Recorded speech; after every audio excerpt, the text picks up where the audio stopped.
বাবু, মাকে একটু ডেকে দাও না। কেন?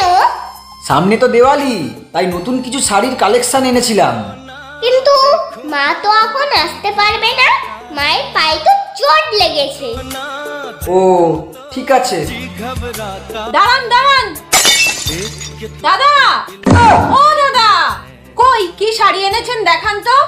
হ্যাঁ হ্যাঁ আসছি। এই যে দেখুন,